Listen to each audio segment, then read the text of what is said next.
Wednesday, April 2nd. Welcome back to Damon Bruce Plus. Happy to be along with this man right here, Cyrus Satsas.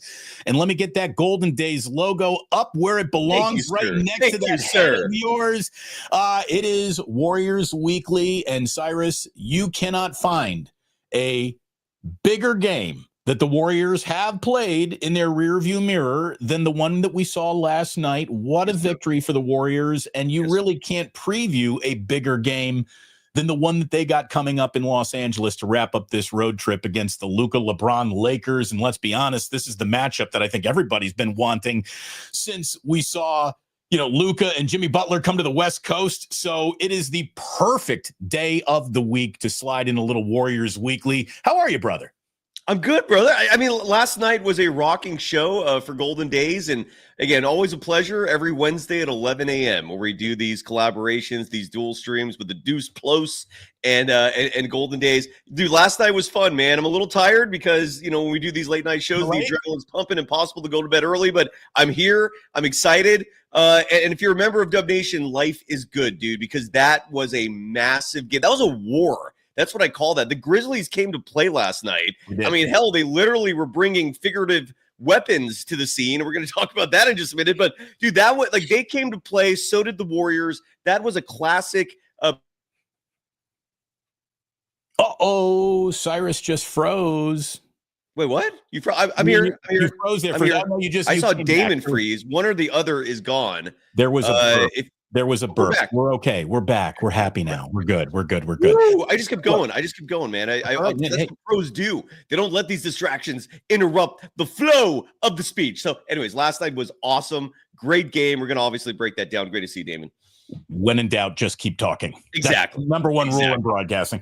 Exactly. Let's start with some appreciation, right? Just appreciation of one of the all-time greatest that we will ever see in our lives. And if we're being completely honest, we don't have 5 more nights of that level of Steph Curry probably left in our lives.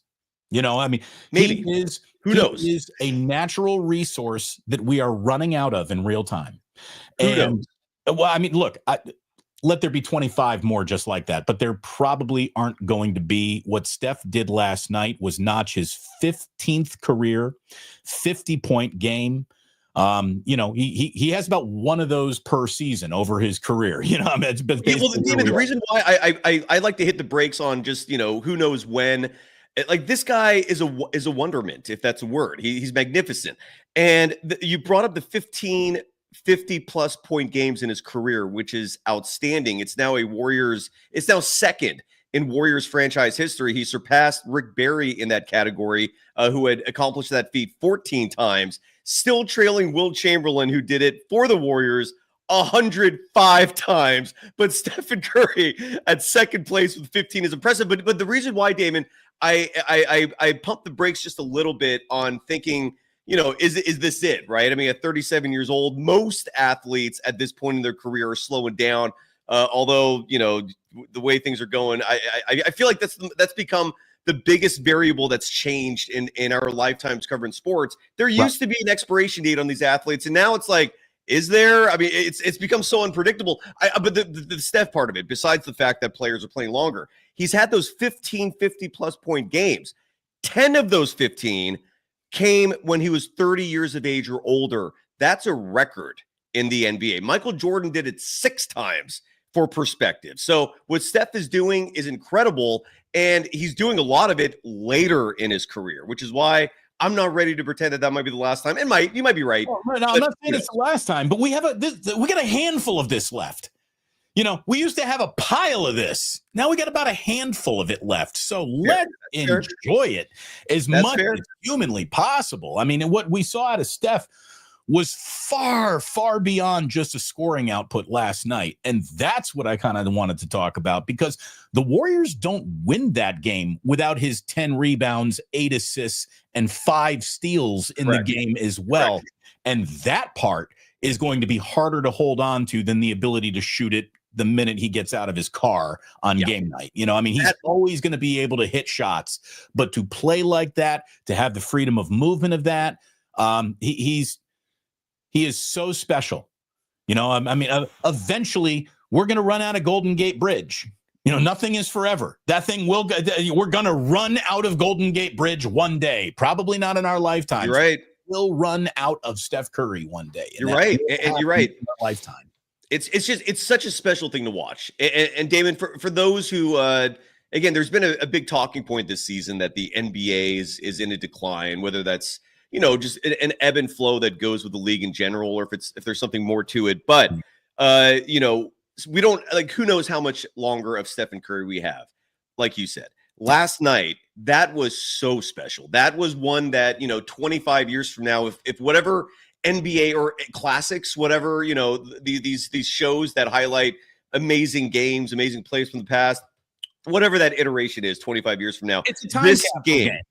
Yeah, this game will likely and the way I like to spin it, Damon, just adding to what you said about Steph's insane stat line, which you're right, they needed that to beat the Grizzlies. He came 2 assists and 5 steals shy of a quadruple double, which has only happened 4 times in NBA history. So insane. And look, he like no one's even talking about the fact that Draymond Green got a triple double. Like, he got a triple double in that game, but Steph's accomplishment was that special. Well, I mean, we'll get into what the big 3 did, and they just drove that entire game into the win column. The 3 of those guys together, Jimmy Butler, Draymond Green, and Steph Curry, are a force of nature. That means if these 3 guys are going and anybody else in the supporting cast showed up tonight, the Warriors got a shot to beat anybody. I mean, they really, really do. They got a shot to go and throw a punch against anybody on a night. Now, will they be able to sustain that over the course of a 7-game series? Well, we're about to find out, right? But that was a huge game from a just enjoyment standpoint, from a Steph Curry time capsule standpoint, from a where you are in the standing standpoint, because all of a sudden the Golden State Warriors are on that other side of the bracket now, that they are the 5 seed as of right now. If this ended today, what's crazy, Damon, is that if someone could tune into the show, because, the majority of the audience is not here for the live version of it. So someone could be coming to this show, watching it, and they're like 5th place, and they're looking at the standings, and the Warriors are like 8th. And that's how shaky of a situation this is. The Warriors are 5th. We're celebrating that today, and that is huge, man, because it wasn't that long ago. They were not 10th, but 11th. They were trailing the Kings a short time before that Jimmy Butler trade. So to see them rise like they have, they're now, 18-2 when Jimmy Butler and Stephen Curry played together. It's fantastic.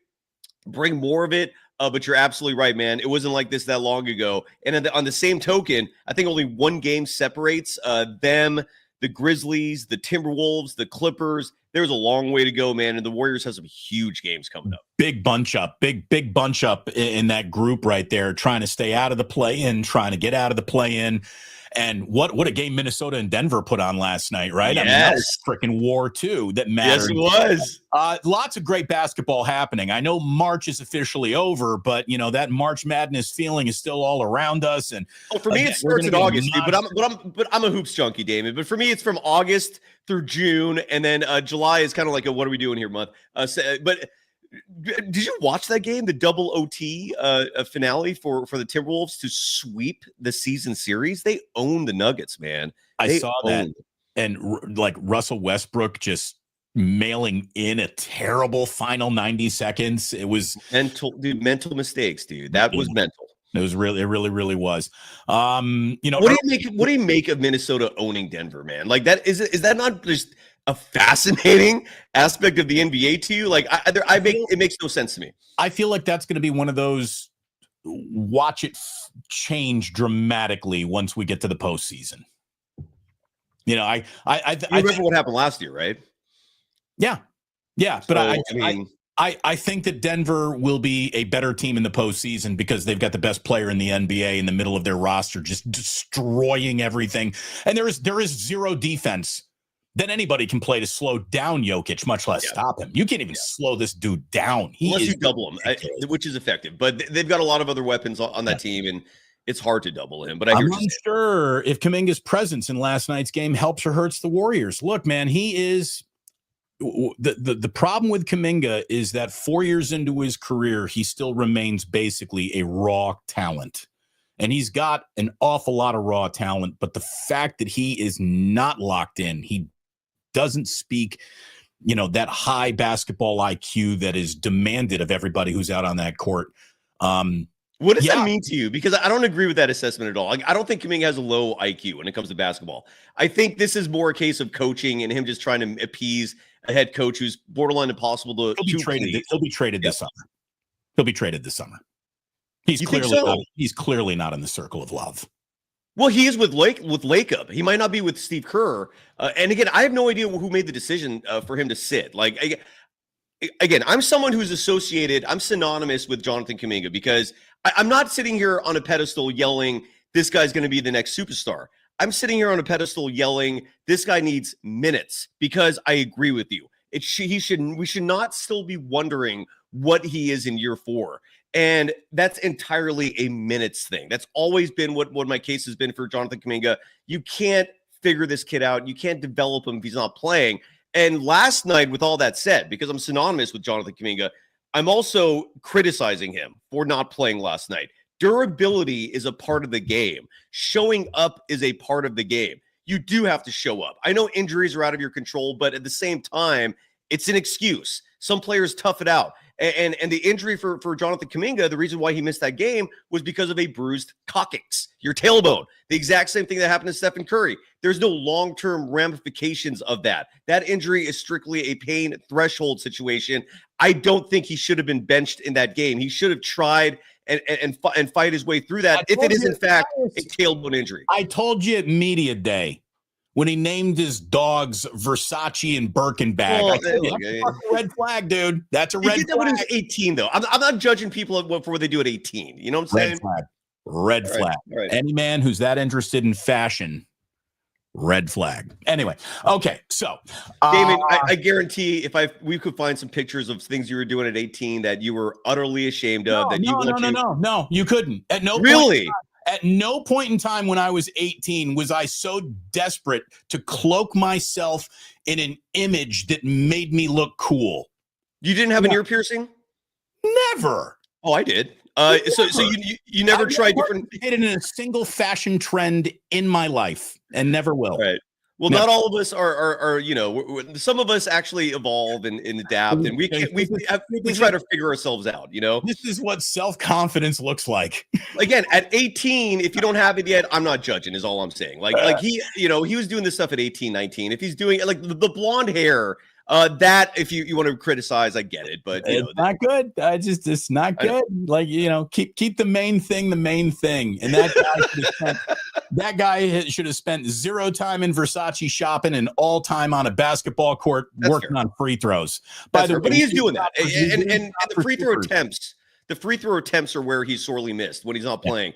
He worked on that. I think the last game he was 6 of 8 from the free throw line. He's improved in that category. He didn't even play last night. I don't even want to talk about it. I'm not here to rip Kuminga, but I don't think he's long for the Golden State Warriors. I do think it's valid. Again, I'm ripping him for durability. You got to show up. You got to be there. Like piggybacking off what we said about Stephen Curry in terms of the Warriors needing this all-out performance from him to win that game, right? Because they had to. Memphis showed up just like every team shows up against the Warriors, and they needed this all-worldly performance from Stephen Curry to win. They needed Jonathan Kuminga in that game last night. He was sorely missed. He's going to be sorely missed if he's not there against the Lakers. He's got to come back, man. Durability is a part of the game. Stephen Curry figured it out, dude. The guy was getting ankle surgeries. He figured it out. I think they'll miss his offensive explosion. I don't think the word sorely will be attached to his presence or absence. Long term, like they're not winning a title. They're not winning a title if he doesn't start becoming a consistent part of this rotation. I promise you that. Because Stephen Curry is going to have to do this in a 7-game series 4 times each round if they're going to advance without Kuminga. That's why, big picture, you do need him, I think. But we break for supers, even if they're going to get us off topic. But rest in peace, Val Kilmer, Jim Morrison, Doc Holliday, Batman. Yes, Damon. Michael Keaton is still the best. No, he's not. Michael Keaton is not the best Batman. Christian Bale is now the best Batman. And what about Ben Affleck? I feel like there's like 3. All 3 of those were just legendary in their own right. No? Yes? I don't like any of that DC Batman-y Ben Affleck anything. I was over comic book movies. I'm going to say he was climbing up a steep hill at that point.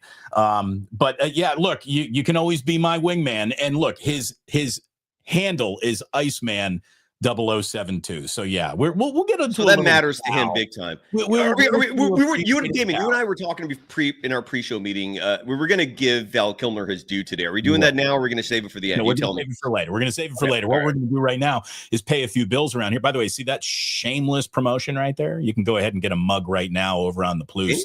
Really?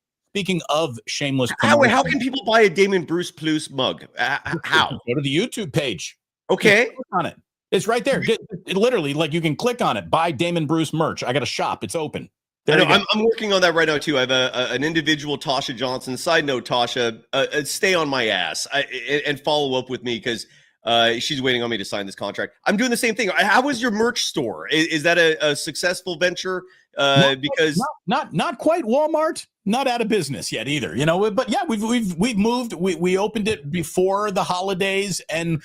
We between t-shirts and mugs, there was probably 50, 60, 70 items that we actually sold. It was wonderful. So it was a nice little bit of, side income there. And people really like to support the channel by rocking some gear. And I really appreciate it. Anyways, you can pick up a mug. I do like good, shameless advertising and marketing that makes sense. And that, Cyrus, brings us to one of the best marketing partnerships I think I've ever seen, because Ike's has got a new sandwich that is inspired by weed maps. I mean, can you think of a better sponsor and, a synergy between weed maps and Ike's and the Plus? Look at that. He's got a munchie melt out now that you can order inspired by weed maps. So get yourself to Ike's, sign up for the Love Rewards program, get yourself to our good friends. I have questions. Please don't move on. Hold on. Get yourself to the Doublener for the best minute you're going to get in all San Francisco. And there he is. Thank you, Vanna. Get yourself to the Doublener. Great place to go watch the Warriors-Lakers, little Final Four this weekend. Get to the Doublener West portal. Yes, Ike, as I get your logo back up there. Well, I was going to say that first of all, that is, you're absolutely right. That is perfect synergy between Ike's, I know, the best sandwich in the San Francisco Bay Area, and Weed Maps, an excellent resource if you're looking for dispensaries, deliveries, and so forth. I haven't used Weed Maps in years. I'm actually a little surprised that it's not hard to find anymore. I used to always use it. And yeah, but I guess I found my place, and so I haven't needed it lately. But an incredible resource. My question to you, though, is Ike's has expanded. They started in the Bay Area, but I know they're like slowly turning into like a national chain. I mean, they might reach Subway levels at some point. But is the synergy, is the Ike's Weed Map synergy, is that in play in, let's say, Dallas, Texas? Is Ike's in Dallas yet? Or anywhere that you got Ike's and Weed Maps. Weed Maps available. All right. Page. Yeah, man. I don't know. I guess I can't speak to the entire marketing campaign, but I would imagine, perfect for the San Francisco Bay Area. Perfect. Maybe for the whole state of California. Do you remember? It was about 15 years ago when it was like, the national news is talking about Girl Scout troops are setting up selling Girl Scout cookies right outside of dispensaries. Should this happen? Yes, that should happen. That's freaking genius. This is why these Girl Scouts, they're developing young business leaders. These girls are smarter than half the men you freaking will ever work with. That is capitalism at its finest. I know it's got its flaws. 100%. That's a good example. 100%. By the way, opportunistic individuals. I wonder what those girls are up to right now. It would not surprise me if you told me one of those individuals is now like a 23-year-old CEO of a company. Totally. Yeah. Would not surprise me. Company. By the way, JJ Rader saying, I got a couple of shirts from the Plus store, long sleeve, short sleeve. I've got too many mugs already. I hear you. We don't need any more mugs. I never have enough mugs. I'm one of those guys. Like if you gave me 30 mugs, I would not run the dishwasher until all 30 were used. I love mugs. Give me the more diversity in mugs, the better. Damon, that is phenomenal. Golden Days will have its own merch store soon. I'm picking your brain because I haven't been as proactive as maybe I should be on that front. I wasn't sure if it was actually going to be something that people would be interested in. In the meantime, go to the Plus and buy a mug since you can't get enough mugs.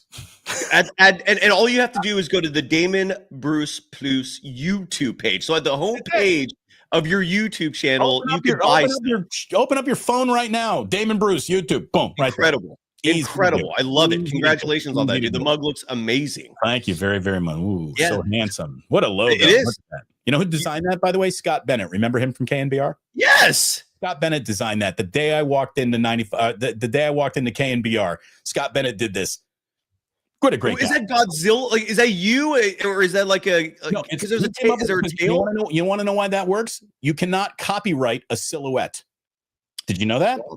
I did not know that. Copyright a silhouette, so I can. And I'm literally considered a copyright expert. I teach it at university classrooms. I've been an expert witness in court cases, and I did not know that. So thank you for adding to my knowledge. That's happy to help. Yes, interesting. Silhouettes, man. It is one of the most complicated aspects of law. Side note is copyright. There is so much gray area. No other field of law is it as confusing, as muddled, as ambiguous as copyright. So when you find specificity, I'm always intrigued. I know that's a nerdy thing, no one cares, but that's intriguing to me. Are any other sponsors before I give love to mine? That would be it. Tell us about Humboldt County. Yes. If you're looking for a place to stay, like Damon, your wife was recently on a business trip. You two are going to Tokyo, I believe. I don't think that's a secret, right? I'm not. Yeah. 2 weeks. 3 weeks. Yes. Yeah. You've got a big trip coming up, but if you don't have the funds, if you're looking for something a little more modest than Tokyo, I know that's incredible. If you're looking for something, let's say a 3-4 hour drive, and it's a little shorter and simpler, not as extravagant, obviously, as Tokyo, but Humboldt is beautiful. You've got national parks, you've got state parks, you've got redwood forests that go all the way up to these incredible cliffside monster cliffs of the Lost Coast that drop right to the ocean. You've got hiking trails on the beach. It's breweries, restaurants, you name it. Go check it out. It's just a few hours away from the San Francisco Bay Area or Sacramento, Humboldt. And if you need resources, DM me or check out visithumboldt.com. Today's episode also brought to you by Bet Online, the world's most trusted betting platform. We got the final 4 remaining. The top seeds are remaining. Go check out Bet Online for all the March Madness action. Bet Online, the game starts here. Back to the show, sir. How good were Curry, Butler, and Draymond last night? The trio basically did it all. They scored 92 of the 134 points. The 3 of them grabbed 26 of the 49 rebounds. They dished out 24 of the 29 assists that the Warriors had in the game. They gaffled 10 of the 11 steals in the game, and all 3 went a combined 24 of 24 from the free throw line. They were, the 3 of them, at their best pretty much the entire game. The rest of the Warriors around them were in and out of competition throughout the night. There were moments of Moses Moody where, he was being passed the ball. It looked like it was going out of bounds. Finding consistency from role players on the road is harder than finding it at home. And if you really say, well, where does the Warriors season go? It's as far as Moody, Podziemski, and, I'll put Kuminga into the list. I'll put, Quentin Post into the list. How good will those guys be on the road in 7-game series is the same answer to how far did the Warriors go. It really is. If those guys show up on the road, who knows? I like them in any series except Denver. We're going to find that out. That is a brutal two-game stretch, by the way, back-to-back. Thursday at LA. Then you got to jump on a plane immediately. It's a short flight, thankfully, but you're going right back to the Bay Area for a Friday home match against the team that has owned you for 3 years, that's beat you 9 straight times. The NBA, this was a sinister. This was a borderline mischievous on their part to give the Warriors a 5-day window around Miami. We all saw the Brandon Podziemski sunburn. Enough comments leaked out where that team was not taking that part of the trip seriously at all. And it's sinister by the NBA because you look at the day after that Miami game and you see interviews with former NBA players, and it was a consensus reaction. I've never had 5 days in Miami. The NBA's never scheduled that when I played. We usually, it was like a back-to-back, you're in, you're out. Shaquille O'Neal, dude, 5 days in Miami, no one can concentrate and take it seriously. That was sinister stuff, man. And it's great to see them back on track, brother. But this schedule is wild. Triple-double for Draymond Green last night, just coming off the Western Conference Defensive Player of the Month award that he picked up, and then he showed everyone how good he is. He was so locked in last night, he even spotted the Ja Morant finger guns that were pointed towards the Warriors bench, and he tried to get a taunting foul called on Ja Morant, whose history suggests it wouldn't have been out of bounds for, the official. I mean, if this is taunting, Ja Morant doing this, given his history, definitely taunting. I don't think they got the call, but guess what? Shams just reported before we started that the NBA is going to look into that gesture made to the Warriors bench. And I'll tell you, the Memphis Grizzlies would be a hell of a basketball operation if a few guys on that team could just grow the fuck up. Yeah. Thank God they can't. Thank God they can't. The rest of the NBA is very lucky that Ja Morant keeps it parked on stupid, that Jaren Jackson, you even heard Draymond call out Jaren Jackson Jr. saying, like, that guy's been in the league too long to pick up these garbage fouls that has him fouling out of the game. He's got to lock in better. Desmond Bane is a freaking headache, just T-Rex arms trying to start shit with Stephen Curry. I don't know if you saw that last night. Yeah, Stephen. Yeah, sorry, that was weird. I don't know why impersonation. Yeah, I mean, it is. I don't think some guy doing this. It doesn't really offend me. I think it's stupid, but Ja's got priors, and this is why we are our reputations, boys and girls. Have a good reputation, and Ja doesn't. So we'll see what comes of that, but. Man, Draymond has just been playing great basketball. I mean, really, one of the best months of a very long career is what we just saw. The Jimmy Butler trade not only breathed life into the Warriors, but it feels like it really resurrected Draymond specifically. There was a play in last night's game where Draymond, I'm trying to think of the best way to describe this. It was like Professor X level communication between Draymond and Steph. Telepathy. They had a telepathic line of communication last night. What I mean, there was one specific play where Draymond just literally he saw where Steph was going to go. And so he dribbled into position outside of the 3-point line and then just stood there because he knew Steph was going to come around him and find him for the screen, and had the easiest wide open three, one of 12 on the night. And I don't know if you remember that play or if the audience remembers that play, but it was so poetic on a basketball court. It was borderline perfect.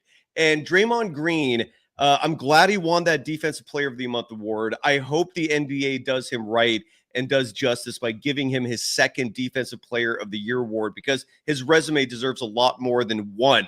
Going back to that game last night between the Nuggets and the Timberwolves, one of the parts of it at the very end that just was cringe for me was seeing the Minnesota Timberwolves defense. Side note, Minnesota was willing to give that game away. Chris Finch was making just dumbass mistakes left and right. And I don't know if this was a mistake, but I just thought of that. In this particular instance, though, Rudy Gobert, a 4-time Defensive Player of the Year, was not good enough to be on the court for a final defensive play. Denver's last offensive possession did not feature Rudy Gobert on the court, yet he has 4 Defensive Player of the Year awards. Yet he's not good enough to be on the court for the most important defensive possession for the Timberwolves in a huge game. That is a crime. And you figure they're going to be running something through Jokic, and he can't Jokic destroys him.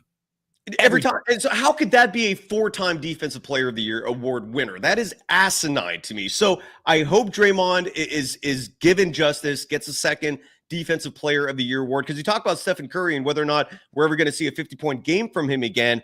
I don't think there's ever going to be another shot for Draymond Green to win Defensive Player of the Year again. Wemby's going to be back. That's going to be his award for a long time. So I hope the NBA does right with that and gives him the award, because he has been playing phenomenal basketball this season. He's a huge reason why the Warriors are now 5th in the Western Conference. He's playing fantastic. They're not doing shit without him.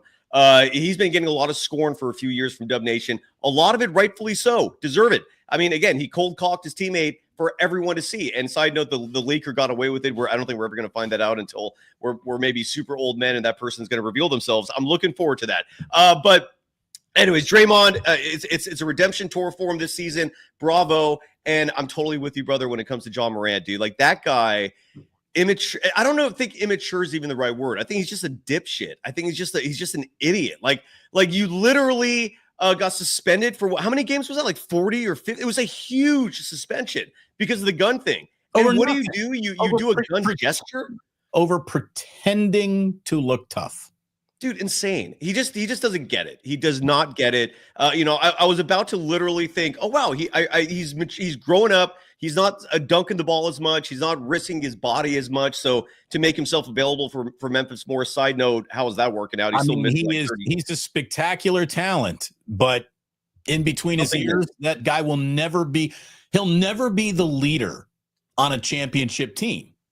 No, he's in that way, he's a lot like Kevin Durant.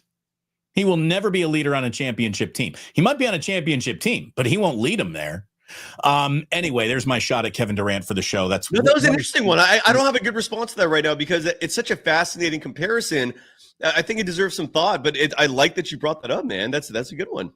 I got something that I think is even more interesting because when you hear about, Draymond Green, there's what you and I think. There's what Warriors Nation thinks. There's what Steve Kerr and Warriors PR puts out about him. What we really don't hear very often is what opposing coaches think about Draymond Green. Now, here's an opposing coach we don't know very well at all. I'm going to screw up his last name. Was it? Isolo? Tomas Isolo, the Memphis Grizzlies interim head coach. Sounds good.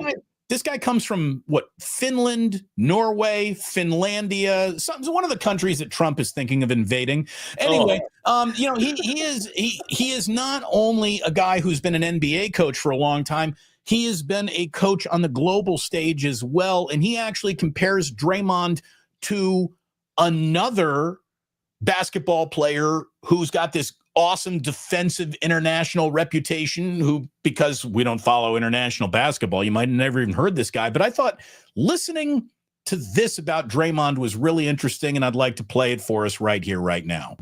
Hey, Coach, Draymond Green just won Defensive Player of the Month. So when you watch him on film, as you look at it clinically, what sticks out to you? I mean, we're talking about one of the highest basketball IQ defenders in the history of the game. His ability to put out fires, so to speak, is incredible. He has his court mapping is so high level. He can see the issues developing like way earlier than most players. And a lot of times just by moving into the right position, he can prevent those from even happening. There used to be, I know we're on the wrong continent, but there used to be a great central defender for the Italian national team in soccer called Paolo Maldini, who had very little tackles. And this was considered like that he's not a great defender because of this. And his coaches said, yes, there are not very, very many tackles because he handles the problems already before they emerge. And I think Draymond is that type of player, but also his ability to disrupt, come off his own guy when he sees a danger and then create turnovers. He's a big reason why they lead the league in turnovers forced also. So just a complete defender, one of the most versatile defenders in league history, able to defend from 1 to 5 and very difficult to game plan against him offensively. I'd never heard, Cyrus, anyone really talk about Draymond in the terms of court mapping. He puts out the fires before he even begins, and that really is. If you ask what is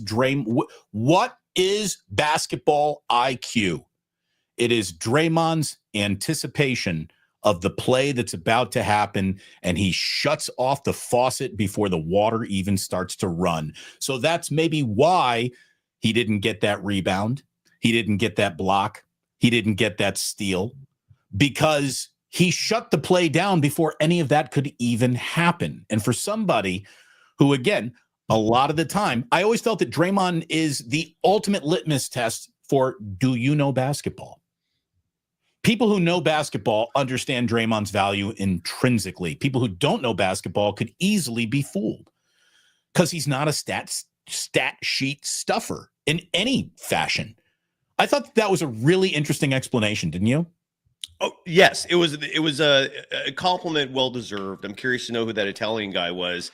Maldon. I just love the way he even tried to announce it. It was a soccer player. I didn't even realize he was going to soccer to make. But he added like the Italian accenture when he said it too. He goes Maldon or whatever the guy's name was. But anyways, it was awesome. It was look a few weeks ago, or maybe it was well over a month now. When the Jimmy Butler trade happened, a big theme that was discussed was the concept of opposites, right? And opposites attract more specifically, and how Jimmy Butler, whereas Stephen Curry, he dominates the outside game. Jimmy Butler is much more of an inside presence, and they just do very different things offensively that complement each other. But the real opposites are Steph and Dray. In the way that Steph will go down as one of the greatest offensive players in NBA history. And when we talk about Steph and the GOAT conversation, right, because a few people recently have been saying, and I think rightfully so, that he deserves to be in the conversation, not necessarily proclaimed the GOAT, but at least mention his name when we're having that discussion, because he's moving up the annals of all-time NBA greats. Moving up the what? The annals. The annals. I'm sorry, the annals. Whoa. I like the planet Uranus. Anyway. By the way, Curry passed Jerry West in career scoring last night to become the league's 25th all-time leading scorer. And Steve Kerr gave him the game ball. I guess you get that when you get to pass Jerry West, the logo. Yeah, that makes sense. But what I was trying to say is like they in the way that Stephen Curry is one of the all-time greats offensively, Draymond Green is one of the all-time greats defensively. Yeah. And he's going to go down. Like the fact that he defends 1 through 5 and there's no drop off. He can defend elite centers with the best of them. He can defend elite point guards with the best of them. His wingspan obviously helps.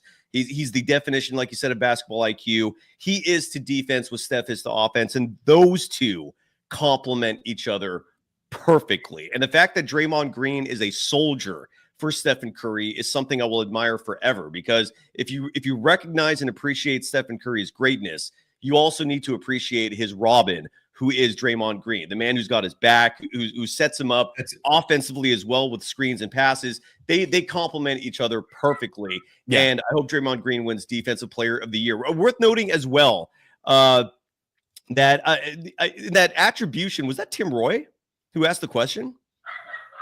It sure sounded like him. Was it? Hold on, let me and hear it wouldn't surprise me because never in the press conference. But if he's traveling with the team, it would not surprise me if that sounded a lot like him. If he went to the visitors' locker room and asked a question like that to set up, because that's a perfect soundbite for Dray. And, I don't know. It sounded like him, and it was a really positive Warriors question for a Grizzlies coach. I don't know. Maybe I'm wrong, but it sounded a lot like. Let's listen one more time. See if we can hear who this is. Is this Tim Roy trying to get some sound for his sensation? Is this he's trying to get a soundbite for RC Davis to play in the pregame? Hold on, let's listen. Seems like it. Hey, Coach, when Draymond Green just won Defensive Player of the Month. That is 100%. That is Tim, right? Definitely Tim Roy. Yeah, that's crazy. I don't think I've ever heard Tim ask a question at a presser before. Maybe that's I think he's done it before, but it's very rare. You're right. It's very rare. That just was such a setup. It was like, Coach, can you please give us a clip that we can use for Draymond Green's celebration? Right.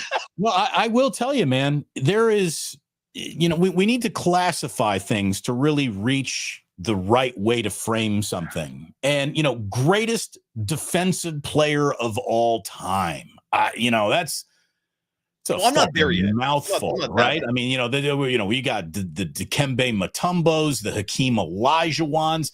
I'm going to tell you right now, there's a dude named Michael Jordan who's going to take that ball from you every single time he wanted to. Russell is definitely the Russell, of course. Gary Payton, the original Gary Payton. Dennis Rodman, to me, I think Dennis Rodman for sure. And but none of them were as versatile as Draymond is. I mean, that's really what I think separates Draymond from the entire conversation. Is he the greatest defender in NBA history? I don't know. I haven't seen all of NBA history. But what I am watching at what I am watching is an era where defensive versatility has never been more important, and there is nobody in this league better at it than he is. Nobody. So that's who he is. He's the most versatile defensive player, I really think, possibly in the history of the league, certainly in the history that he occupied, which has also been occupied by Rudy Gobert, who is a defensive clown show. It's insane. In terms of versatility compared to what Draymond Green is. Such a stain, like those 4 Defensive Player of the Year awards are such a stain on the awards process in general. I like who the hell are getting votes for the NBA? That is a gripe of mine. Like I try to look, ego is a very toxic thing, and I think all of us in this world in general, regardless of what your job is trying to avoid being egotistical. Avoid trying to think you're special, you're better than other people, right? It's a fine line. You try to not add arrogance to it. And try to be humble while being confident in what you do. My point is, I want a goddamn vote. I want to vote for the NBA, because why does forget Kendrick Perkins because he's a former player. There's a lot of schmoes who work for ESPN, who work for Fox Sports, who get votes for NBA awards. And that has resulted in Rudy Gobert getting 4 of these things. That is a crime. The fact that the Bay Area only gets 1 vote total each year, and that's shared between the Chronicle and the Mercury News, that is an asinine, subjective way of determining who should get these votes. I hate it. And Rudy Gobert having 4 of these things is a crime, dude. It's I think the media should be taken out of it, and it should just be coaches. NBA or that you can do that as well. Yeah, I mean, because coaches, as long as they're not allowed to vote for their own players, I totally support that as well. Right. Yeah, it's crazy. This awards thing is such a sham in terms of who gets these votes. And Rudy Gobert should not have won 3 of them. Should not have won 2 of them. I could have stomached 1. 4 of them is insane. Right. So I hope Draymond Green gets it. By the way, that is why, and it's the only reason why Jokic will not be the MVP this year, because he's got his allotment. Right? Nobody gets 4 out of 5. Jordan didn't get 4 out of 5. LeBron never got 4 out of 5. Nobody gets 4 out of 5. He can't get 4 out of 5 then, right? So Shai Gilgeous-Alexander, it's his time. It's his chance to get the award. And I like Tony Allen. There's going to be like Jokic fatigue among the voters. HR in the chat saying Tony Allen is an elite defender. Agreed. He was special, man. Same with who's the guy on the Spurs? Bruce Bowen, another fantastic defender as well. Yeah, those are good. Tony Allen up there for sure. Absolutely, he was. He was a pest, dude, and that made the first championship for the Warriors in 2015 all the more special because they were facing Tony Allen, and that was a good team, dude. I mean, the Warriors overcame Zach Randolph, bullying him inside. And that was special. Marcus Saul was their center. I haven't thought of Zach Randolph in forever. He was a beast, dude. He was a monster. He really was. Yeah. You don't get grit and grind without your Zach Randolph. Yes, sir. Yes, sir. There's only one thing, Cyrus, that left me a little depressed last night, and this is personal depression. I don't want you to get depressed. I get a little depression here because I'm such a big, Trace Jackson Davis guy. I can't make the argument that Steve Kerr is missing something when he has missed so many layups himself. You can't be weak around the rim and not have a jumper and survive in this league all at the same time. Trace Jackson Davis, his season is basically over in the mind of Steve Kerr. I really believe. You still see him show up in little moments, and he's got to stay ready. Well, he's one injury away from getting minutes again, but. Right. I hear. Quinn Post made him obsolete. He will be used sparingly. He will be used as a human victory cigar when the fourth quarter's been decided. He'll be used in blowout fashion games where we're getting everybody a rest tonight. What really was just bad news for Trace last night, there's nobody in the NBA with more working knowledge of Zach Edey than Trace Jackson Davis. Trace played 4 years against Edey at the highest level at Indiana, Purdue, going back and forth, and he played well against Edey every single time he played Purdue. He always held his own against Zach Edey, so you would think that just his familiarity with this guy might get him some minutes in this game, especially when the Warriors were, would they have a 45-point first quarter? Like, okay, have them go out there and start the second quarter just to give Looney and Draymond a little front court rest. Just have Trace get out there because he's so familiar with Edey. The fact that Jackson Davis isn't on the court at all against Zach Edey means, well, in what matchup will Steve Kerr consider Trace Jackson the right move? And I don't think there is one. If he's not the right matchup move for Edey, I don't think there is one. I think Trace Jackson Davis's season will be just performative appearances. I don't think he plays another high leverage minute this year. Last night was bad news for Trace. Now the good news for Trace is he's going to roll on this team, I think, in the future.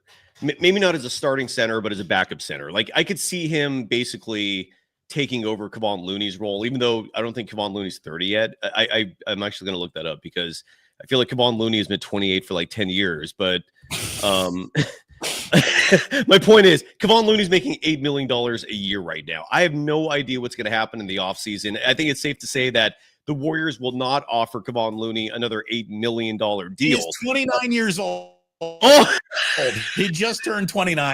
Unbelievable. He's only 29. God. Kevon, by the way, what's more unbelievable? Kevon Looney is only 29 years old, or Kevon Looney is shooting 100% from downtown. Oh, and the second three. The second three mattered. Bravo, Kevon Looney with the corner three. That mattered, man. That was a big one. That was a designed sideline out of bounds play. Well, no, I guess they weren't on the sideline; they were on the baseline. But that was drawn up for Looney. It was crazy. It's insane. Who knows? We're going to see more of that. Wouldn't surprise me if we do. But Kevon Looney, bravo, sir. And by the way, Kevon Looney turned 29 just a month and a half ago. The ageless wonder. He will never turn 30. He will forever look 45. Would be 29 forever. He is. He's the Benjamin Button of the Golden State Warriors.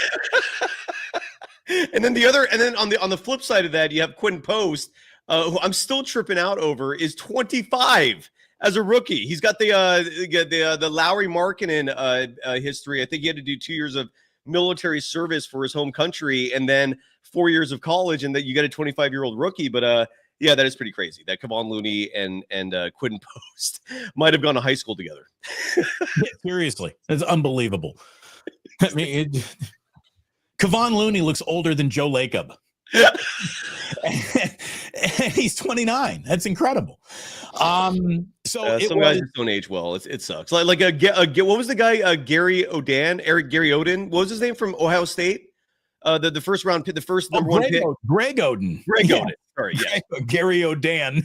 What's his name? Gary Oden. Greg Oden. By the way, that's in Portland. Somebody needs to be walking around. Where is it? Where's my Gary Oden? I didn't. Oh, Dan, I don't know why I said that. Greg Oden. Yeah, he looked old, and he was like in college, and he looked like 50. It was some people just he looked like he was getting senior discounts at high school. Yeah, so not all of us are lucky, man. It's what are you gonna do? So this road trip, Cyrus, which got off to a bad start with back-to-back losses in Atlanta and Miami, has now seen 3 wins in a row. And now in terms of high profile, look, nothing's going to matter more than that game that they just played in Memphis because they're chasing the Grizzlies. But they are also awful in their own division this year. They've been owned by the Clippers and the Lakers so far this year. And it is time to pick up a division win. And they get a chance in what is, I think, going to be one of the highest rated, most anticipated NBA regular season games this season. We got Luka and LeBron and the Lakers hosting Thursday night the Warriors at Staples, Crypto.com, whatever it is. Yeah. And I mean, it's hard to get really excited for regular season NBA games. If you offered me right now, you can only watch either Warriors, Lakers, or the national championship game on Monday, I think I'm watching Warriors-Lakers. I really am. Easily. Because I'm going to get the Final Four. The Final Four to me is like my last great night of college basketball. The championship game, you almost take it or leave it. The Final Four is a special part of it. And I cannot wait for Warriors-Lakers. And if the Warriors go and beat the Lakers, folks, we are going to be overdosing on Warriors enthusiasm. What's crazy is we will for like a brief moment, and then they play the Nuggets the very next night. The Nuggets. But you're right. Look, they're 0-3 against the Lakers this year. They're 0-3 against the Clippers this year. I don't know what the record is against the Suns. I think they split the series with the Kings. Those are your division opponents, and it's a reason why you brought up their division record, which on the season is 3-10. That's embarrassing. So yeah, they need to beat the Lakers for sure. They play the Clippers the final game of the season, which I'm going to guess will carry some significance as well. And they're 0-3. They have not beaten the LA teams. That is embarrassing. That eats me up inside, man. As a born and raised Bay Areaite, that kills me, man. The Warriors have to beat LA. But real quick, by the way, before we move on from the Grizzlies topic, I want to ask you this question because I don't think it's brought up enough, but I do think there's some validity to it if you agree with this sentiment. Are the Warriors and the Grizzlies rivals? Because it sure feels like a rivalry. They played some huge postseason games in addition to huge regular season games like last night. You've got John Morant busting out guns, doing drive-bys virtually. Is this a rivalry? I say yes. What do you think? Yeah, I do too. It's definitely more of a rivalry to Memphis than it is the Warriors. The Warriors got the Warriors shoot at bigger bullseyes than the Memphis Grizzlies.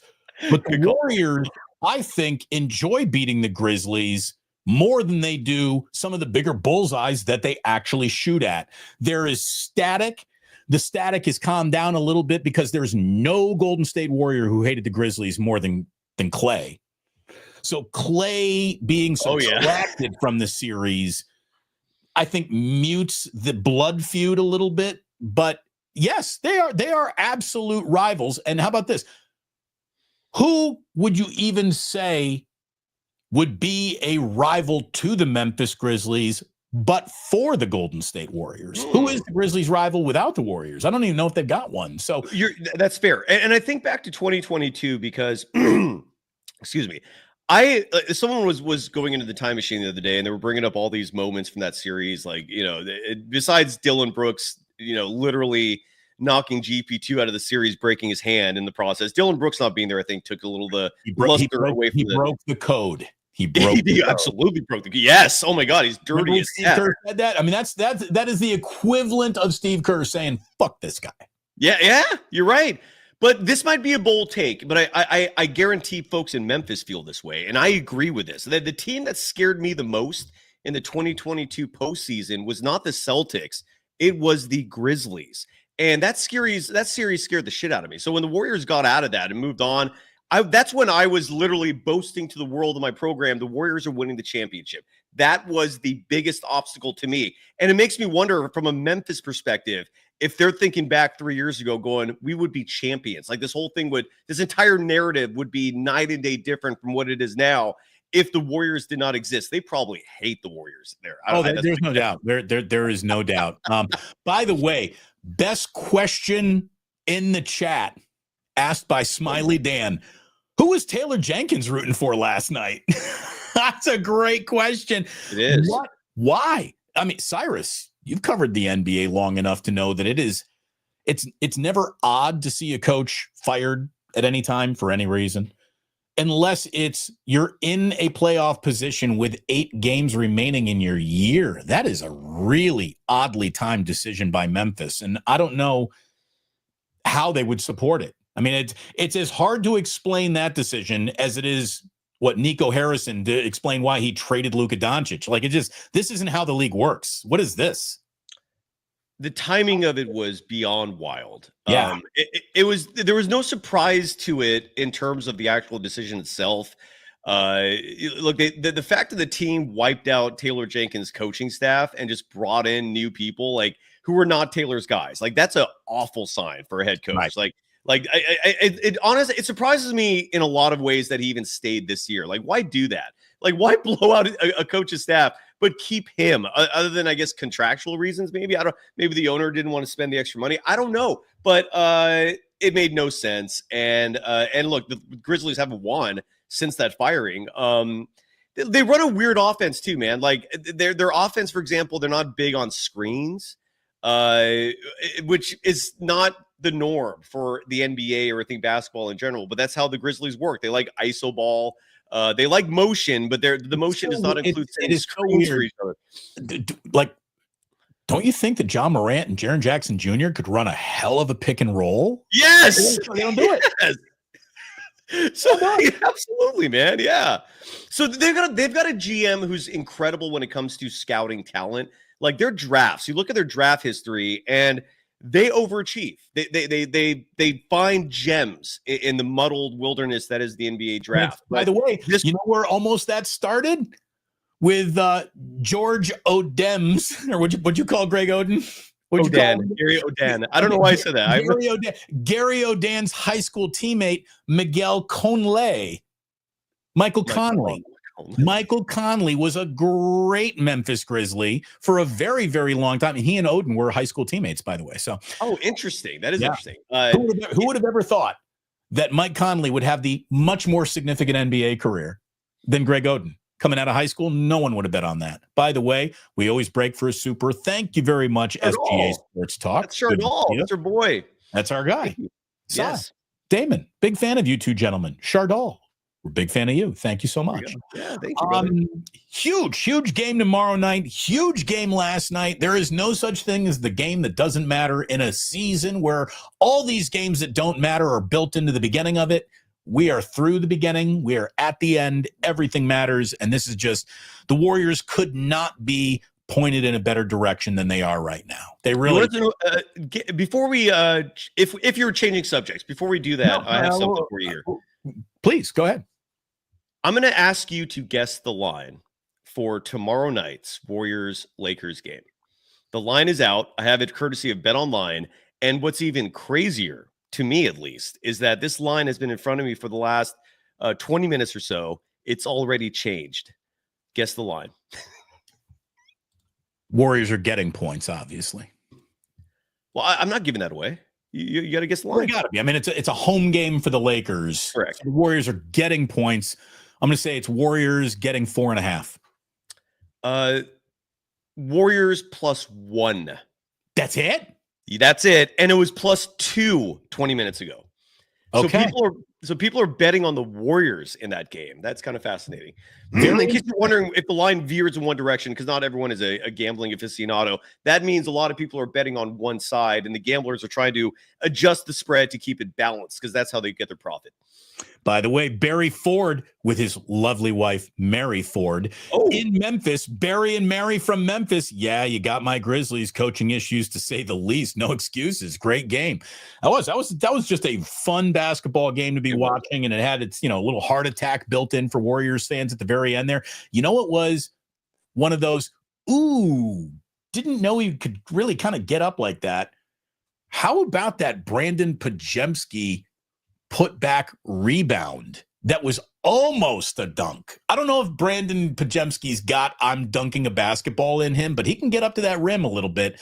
And good God, he came out of nowhere to clean up. I think it was a Steph Curry shot. I think he cleaned up. It was. And I covered that last night as well. That was, look, Brandon Pajemski was having an awful game before that. I think he finished the night with 8 points. And I highlight, entering the fourth quarter, he was like a -15. He never made a 3-pointer the whole night. I think he finished with 8 points. But that play, there was like, I think, a minute 11 left. Stephen Curry misses a 3-point attempt, and he soars out of nowhere for the putback.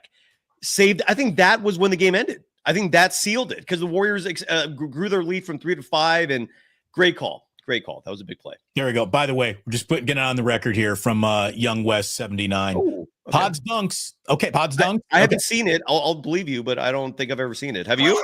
In your memory, is there any Brandon Pajemski dunks? In my mental Rolodex, the answer was I last night's rebound was I think the closest I've seen him. Yeah. But it was huge, man. That was huge. Maybe he threw down at Santa Clara, and I don't know. I don't know. How about this? I don't care. What I do know is that Brandon Pajemski gets minutes, and he's allowed to function on that court because his basketball IQ is where Steve Kerr trusts it. Steve Kerr loves his ball handlers, man. He loves his ball. Whether it was him, Corey Joseph, Ty Jerome, he loves his ball handlers. There's a special place on Stephen Curry on Steve Kerr's team if you know how to dribble the ball like a traditional point guard. I mean, come on. Well, the Warriors have had no more than 4 ball handlers on any inception of the entire dynasty. The Warriors have been awful in terms Brad of Wanamaker. Well, Sean Livingston used to be one of those guys, and you lived with that because he's 6'8". Right. Dude, God bless Clay. Clay dribbled like Stanley in The Office. 0 handle. None. That's why Clay can't get his own shot off. But seriously, he was that's a great call. Dude, that episode, that's a great call. Because that episode I've seen it like a million times, and the imagery is perfect. Stanley. Hand up in the back. Michael Scott's first pick, by the way, Stanley. I wonder why, Michael.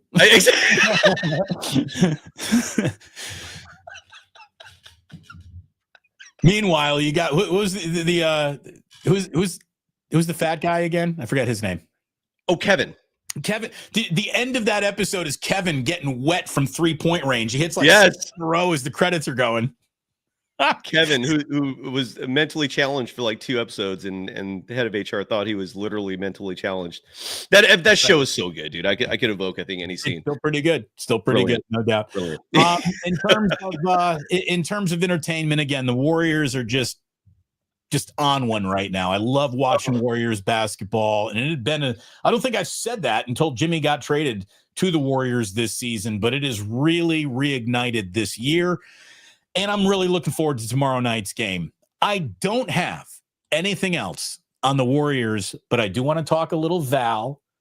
And we have a hell of a Final Four coming up on Saturday. I thought we'd get those in since that's a basketball topic. And then we got a little today in history. So, Cyrus, in terms of emptying your Warriors bag, anything left in there?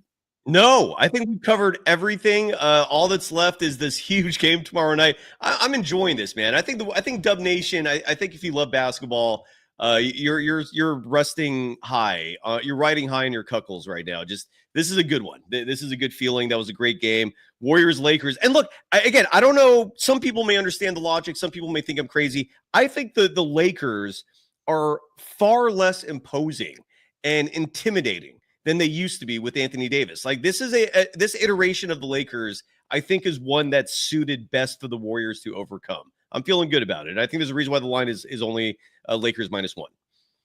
It's only going to take an off night from LeBron or Luka to open up the door. Oh, to kick their ass. I'm not going to be, slapping the floor defensively because Anthony Davis is just back there to clean up everyone's mistakes. So I hear you. I also can't help but notice how much better their record is post. Right. Trade.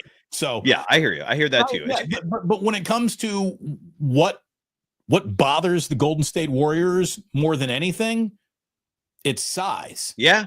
And the Lakers technically have less of it without Anthony Davis. So okay. And it's a huge reason why I look at teams like OKC, like Memphis last night, the Rockets.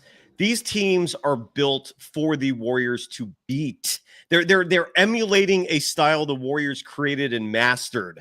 So that's why, like, when I see these teams, I laugh. To me, it's like this is set up for the Warriors to win a 5th title. Side note: if the Warriors do win a 5th title, Stephen Curry is now, in my opinion, on the Mount Rushmore of all-time greatest players. Draymond Green now, you can argue, is in the discussion of all-time greatest defenders. It's the difference that the 5th championship brings.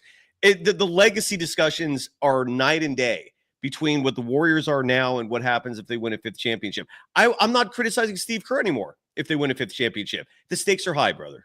Yeah, I'm getting a Steve Kerr tattoo if that happens. It would be I promise the audience I'm getting a Steve Kerr tattoo if they win a 5th championship this year, and I welcome it. That's the stakes.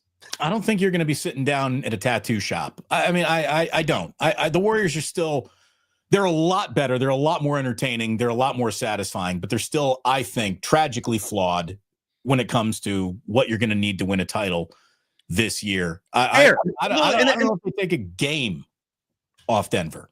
Look, what you say is true. I don't disagree with any of that. The reason why I'm more confident than I think a lot of others is it's not so much the Warriors as constructed. It's the landscape.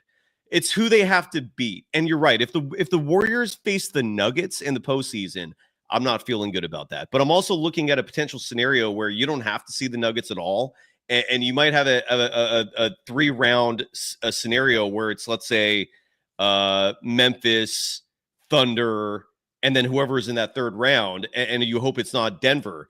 There's a way you can avoid the Nuggets, is what I'm trying to say. There's also a possibility the Warriors can beat the Nuggets now. I don't know. We haven't seen the Warriors play the Nuggets with Jimmy Butler. I mean, this is a whole new variable. Again, Steph and Jimmy Butler are 18-2 this season when playing together. So we shall see. I get what you're saying. I do think the Warriors are a very flawed team, but I think the rest of the NBA landscape is also flawed. And that's why I think they have a shot. I have but one follow-up question. Where would you get the Steve Kerr tattoo? To be determined. It's not going to be on my forehead. I'll say that. No, nothing above the neck. Come on, we want to have you employed. No, it might be like a shoulder, maybe like a. But it's not going to just be Kerr. Like, ideally, I have thought about this. It's going to be part of something bigger, and Kerr will be in there. But he will be on my body, yes, for eternity. Okay. So you're going full team statue. I'm going like, look, this is me, making a sacrifice for the greater good is what I'm trying to do here. Are you living a tattoo-free life at this point in your life? Yes. So am I. That's part of the luster of this. We're rare. We're rare these days. The tattooed-free life. Is that by design for you? Because for me, it's just I'm not against it. It just hasn't really, nothing stuck out to me yet. That's made me go, I need to get that tattoo. What about you? I was in a chair with it stenciled on my body. And I was like, no, never mind. I don't want to make any permanent decisions right now. At what age? It was in college. Okay. It was in college. I was going to get the idea was we were all going to go get tattoos. Stupid guys in college.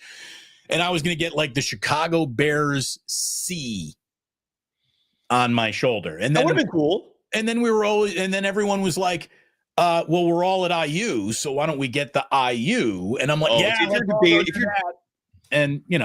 no, if you're having debates about it at last minute, you shouldn't do it. Right. To me, I was like, I don't want anything permanent on my body that I can't take off. So that's why, no tattoos.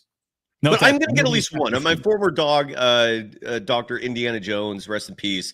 I will get a tattoo of him on my body at some point. But if the Warriors win a championship, maybe I'll get 2 tattoos in one day. We'll see. I had a cat that I named Coach Herb Brooks, and I would insist that everyone included Coach. Don't just call him Herb Brooks. Call him Coach Herb Brooks. Yes, sir. And I just noticed that you had Dr. Indiana Jones. Did you insist on the doctoring of your dog? Of course. Good. Of course. I mean, he didn't go to med school for you to not put the doctor on front of it, for Christ's sakes. Absolutely. Okay. All right. Hell of a Final Four coming up. Hell of a Final Four. Cinderella, she ain't invited to this. And I don't know if in the NIL era she's going to be making it back to the Final Four. But what we have here is one of the all-time heavyweights showing up. Forget about them all being 1 seeds. Which we have. We have all 1 seeds reaching San Antonio. I like that, by the way. I don't know about you, but I like that. Well, normally I would get, give me a little something to make everyone dream. Give me one crash the party. But I also don't have a problem with the best of the best of the best of the best. Yeah.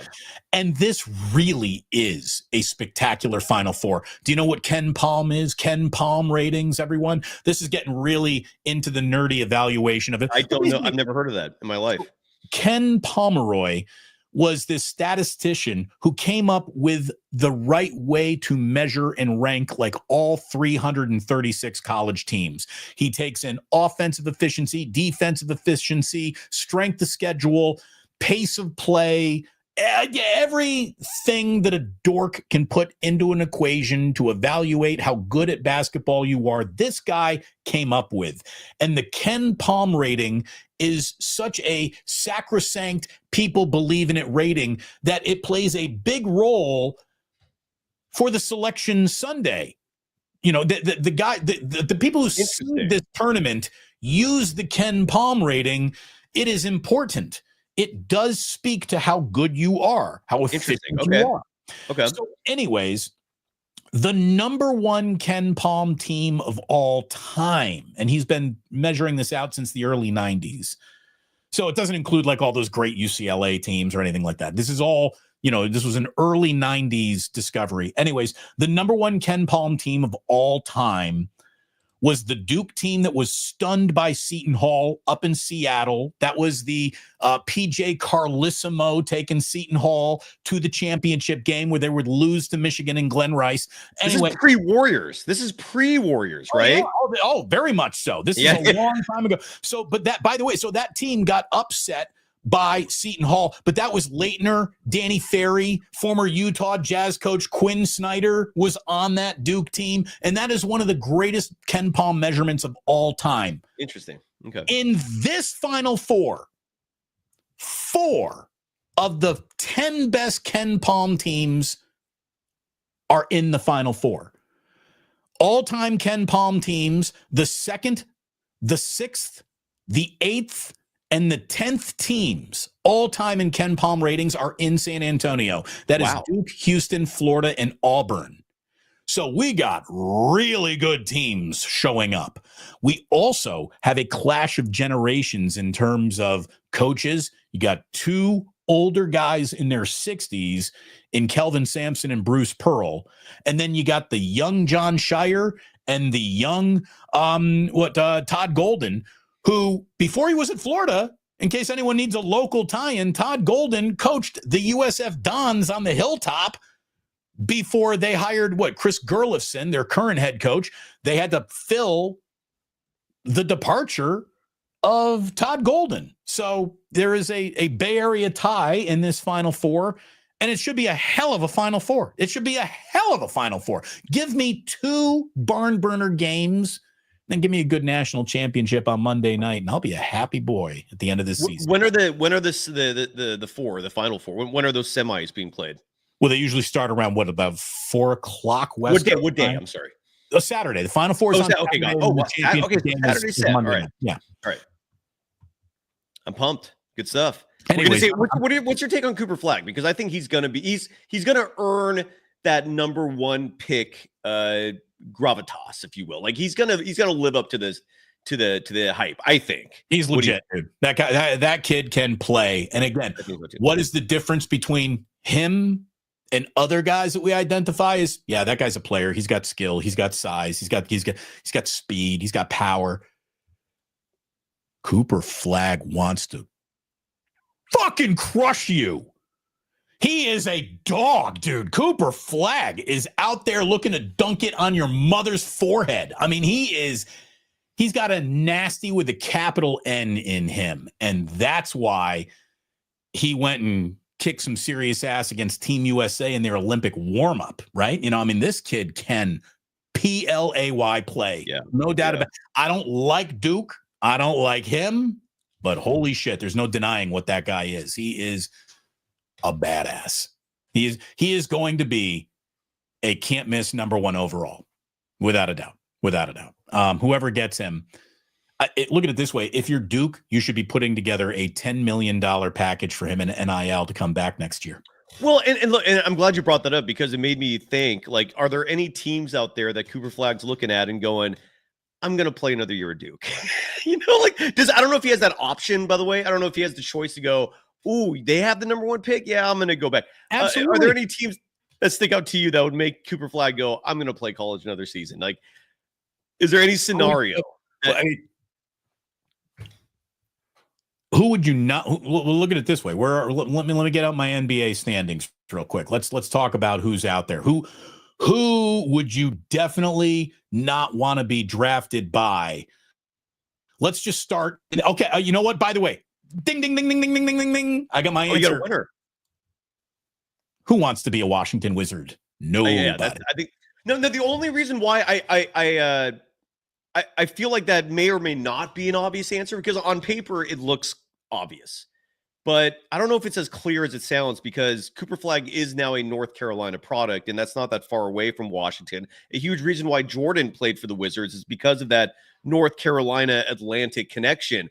I'm not familiar with that region of the country enough to know if that matters, but does that play a factor to you? The proximity of DC to where Duke is? No. So the fan base can stay close. No, I don't think so. And the Wizards are, the Wizards. Cooper Flagg is a card-carrying, grew-up Celtics fan. Oh, yeah. So he doesn't give a shit about the way. Look at it this way: if you've ever supported the Celtics, you look at the Wizards and you see the Washington Generals, like the biggest group of losers in the league. So no, I would not want to be. That's about it. Like the only NBA team I definitely would never want to play for would be the Washington Wizards. Like, I mean, Charlotte Hornets, you're probably going to go down in flames. Utah Jazz, it's not where I'd want to be, but I'm telling you that, Utah has got an owner who cares, and Cooper Flagg and Lauri Markkanen playing together, I wouldn't be totally disinterested in that. The New Orleans Pelicans are kind of a joke franchise historically. Yeah. Dude, don't let the San Antonio Spurs win the fucking lottery. And that could happen.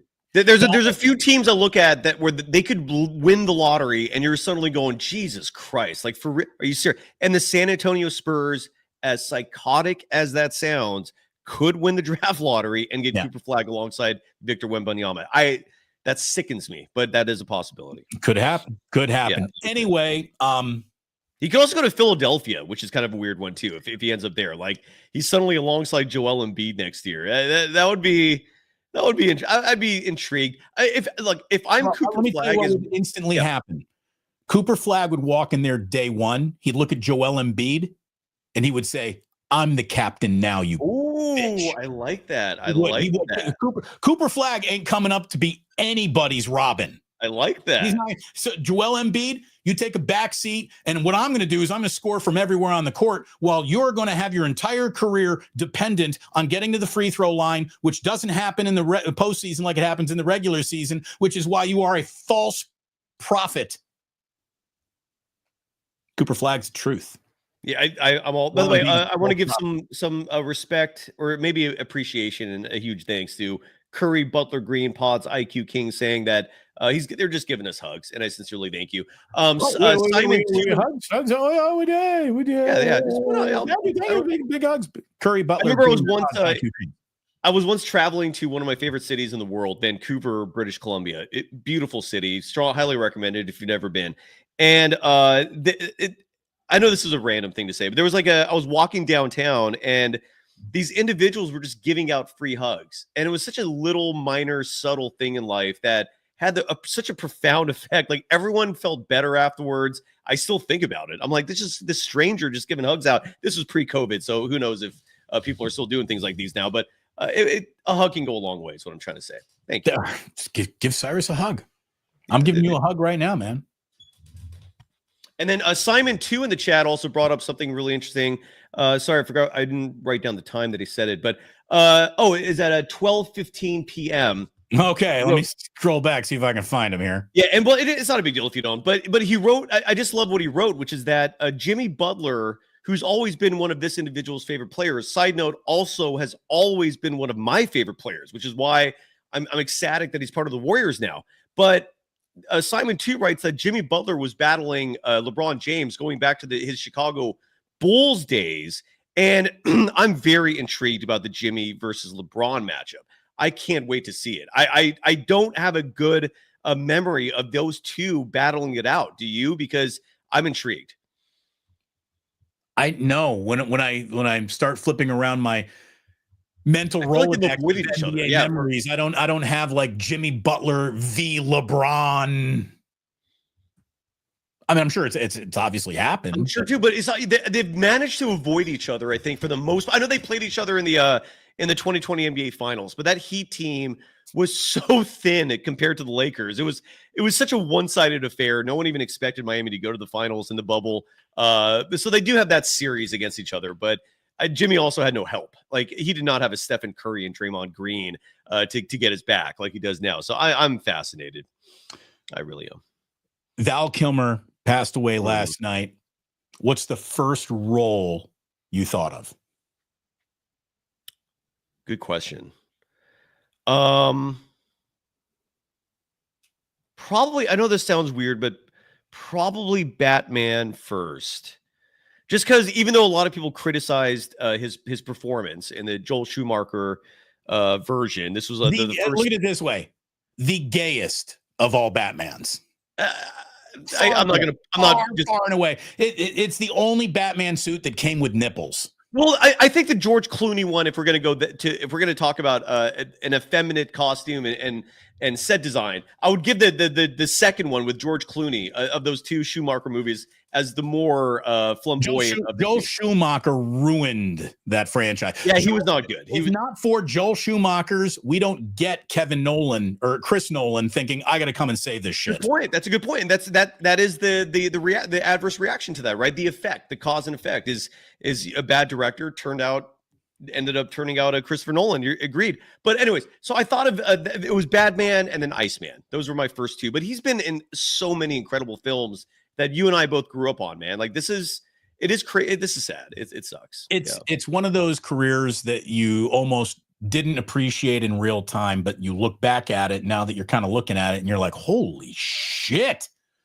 This guy was one of the premier leading men of our lives and is in movies that mean an awful lot in our lives. First of all, to me, any and all Val Kilmer stories and conversations begin with Real Genius, where he plays Chris Knight.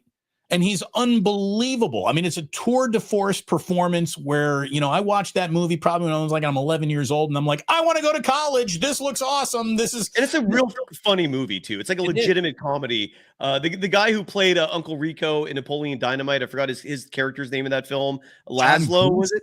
Laszlo Holyfeld. There you go. So that movie, and he's now currently in White Lotus. He's like the guy who may or may not be a villain.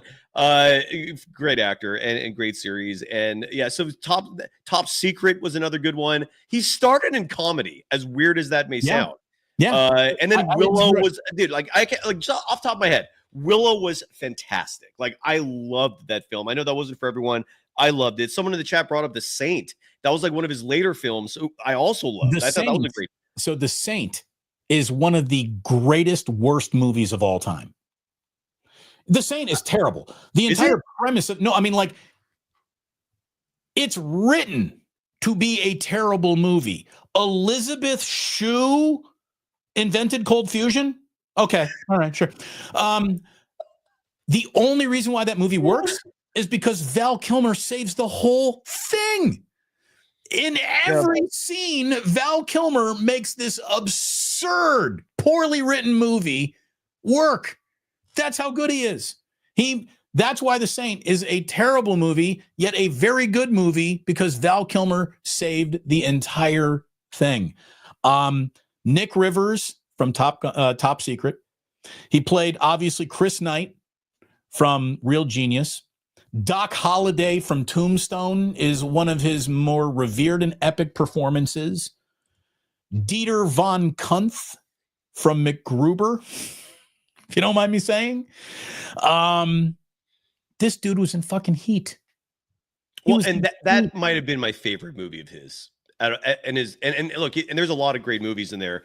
I love Heat. Like Heat to me is one of the all-timers. It's one of the all-timers. Dude. It is. And he wasn't even the star of it. He was like he was a supporting actor in that film. Mm-hmm. But that's still he played that role perfectly. That movie is to me the epitome of not toxic masculinity, but healthy masculinity.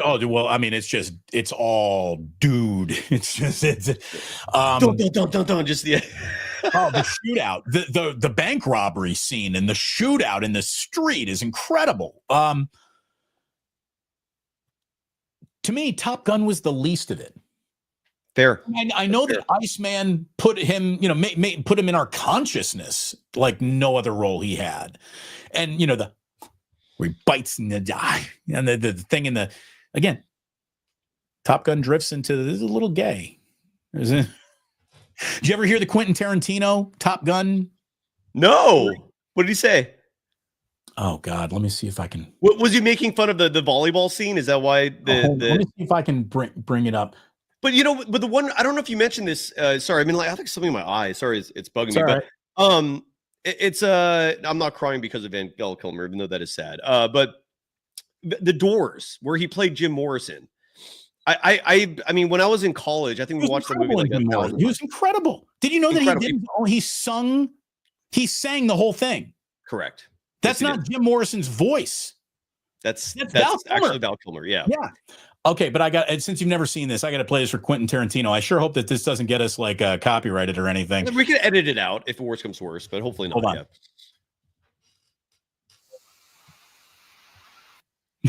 And while you're doing that real fast, like Val Kilmer, I think this just adds to the sadness and tragedy of this. He was in his 60s. I think he was 65, which way too young to die. And he passed away from pneumonia. I know he's dealt with health issues over the years. I think he had a cancer battle at one point.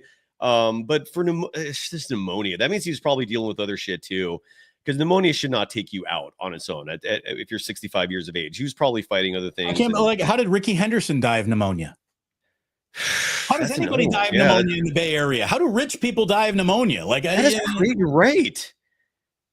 That is crazy. I know, that is crazy to me. I don't get it. Hold on, let me see if I can share this with you real quick. Hold on. I'm confident of this. Pneumonia will not be my death knell. Pneumonia is not what's going to take me out. I promise you that. It's way too dignified for your death.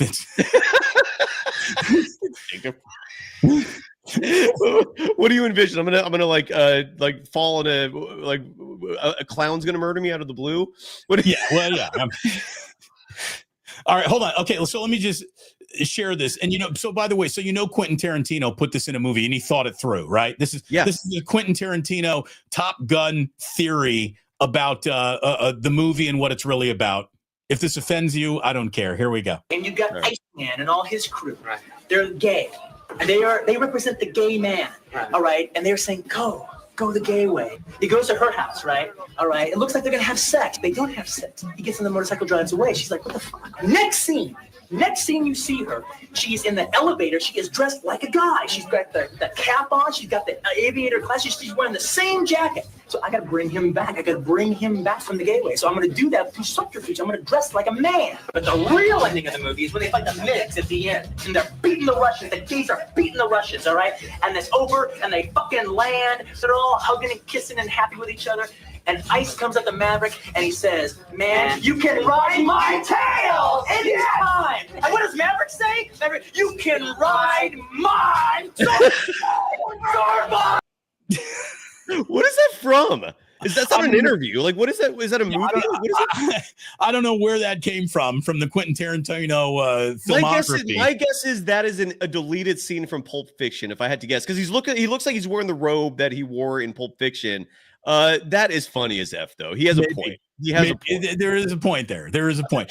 But anyway, I just that always kind of stuck out to you. Yeah, I hear you. Yeah, that makes sense.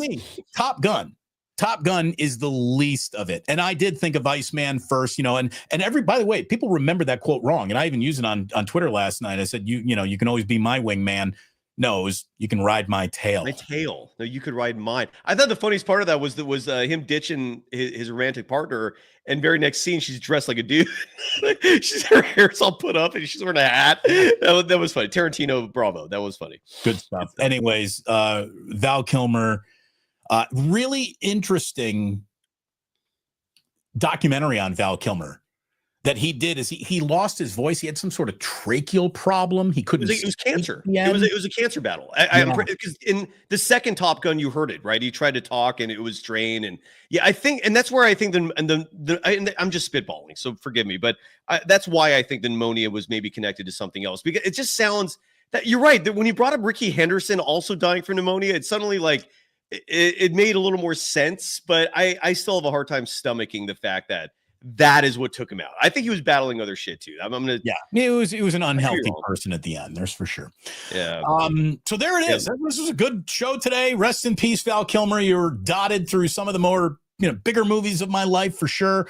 Well, and great Young West 79 bringing up even his later films like Wonderland, who I think with Kate Bosworth, that was a good film. And then Salton Sea was another good one too. Val Kilmer was fantastic. Can I give you the single? What I think is maybe, and this is about a mouthful, his best performance is in a movie that very few people ever even saw. It's called Spartan. It's a movie. I know what you're talking. I know the film. Yes, where he plays. Well, here's the thing. The movie is not even defined as you're watching it. You think you know what's going on, but seriously, if you don't know what you're watching this weekend, rent the movie Spartan, Val Kilmer. It is hardcore. It is awesome. It is awesome, and he's great in it. Everyone is in that movie is great in it, by the way. So check that out. Great page chats as well. Like Barry Ford, for example, saying he wants a Navy anchor tattoo. That's a Top Gun reference. San Bruno. There it is. Well, no, that's not a Top Gun reference. Barry was in the Navy. I do know that. Oh, I apologize. Okay, this was going back to our tattoo conversation. Yes. This was a while back. Yes. Oh, God. It was a good tattoo. In the Navy. It was also in radio.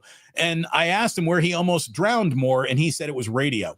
So, San Bruno Mike, by the way, there will never be a Doc Holiday better or equal.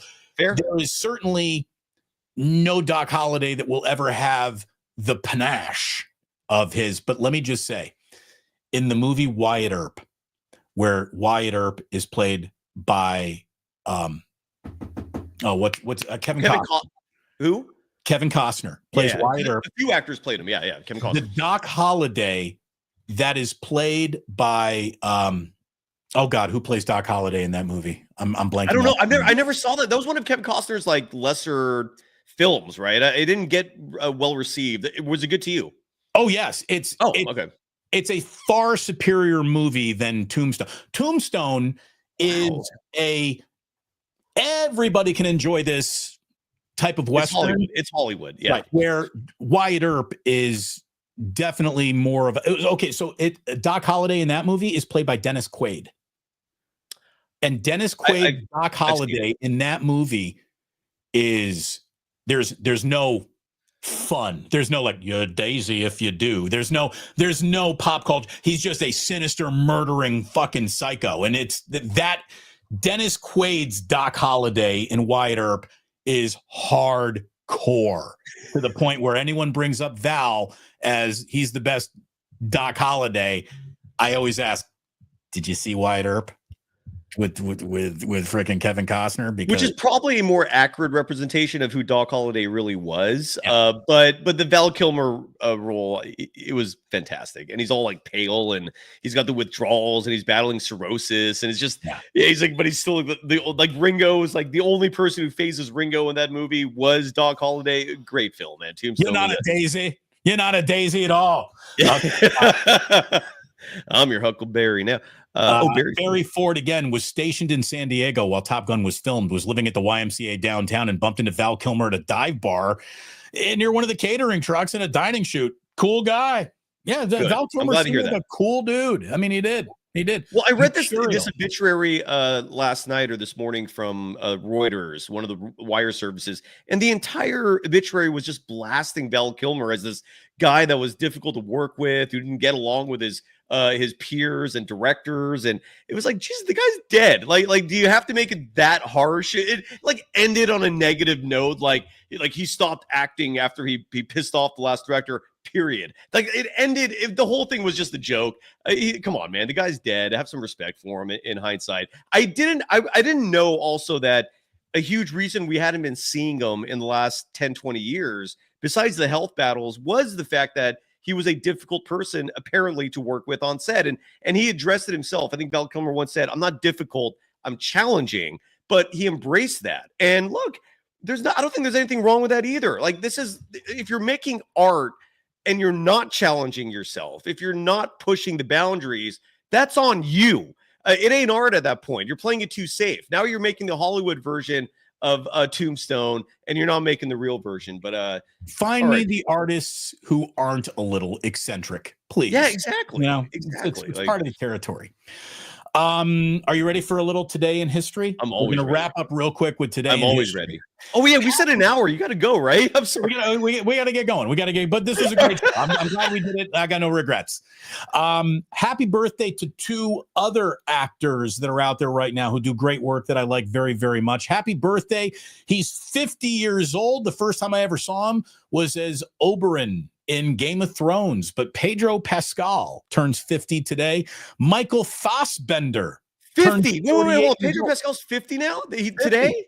50. He's like, look, the last 10 years, he has just exploded onto the scene, right? The first role of his actually that stuck out to me, because he's everywhere now. Like This Ends With Us, the HBO show, a new season's coming, and he's awesome in that. He's going to be in the new Fantastic Four. He's been in a lot of films, but Narcos. Have you ever seen that show? Yes. He was in the. I didn't bother with the last season because I think the first 2 seasons are the ones where you have what's his name, the Colombian drug lord. What's his name? Are you blanking as well in terms Cocaine. of Mr. Cocaine? Mr. Cocaine himself. Mr. Cocaine. Well, I'm brain farting. I apologize, but the point is, he didn't play that role. Pablo Escobar. Pablo Escobar. Thank you. The Pablo Escobar episodes of Narcos. I think that was the first 2 seasons, and then the third season they just kept it going without Pablo. It's like, what are you doing? But those first 2 seasons, he played like a DEA agent in Colombia, and that show is fantastic. Strongly recommended. And Pedro Pascal is unbelievable. I didn't bring his name up for that. I brought it up because Pedro Pascal is going to be in a movie soon. And I missed the premiere for this. They had a premiere in Oakland, of all places. I don't know if Pedro was there. Again, I did not make it, but he stars in this new film that's called Freaky Tales. Oh, it's a love letter to the city of Oakland or something, isn't it?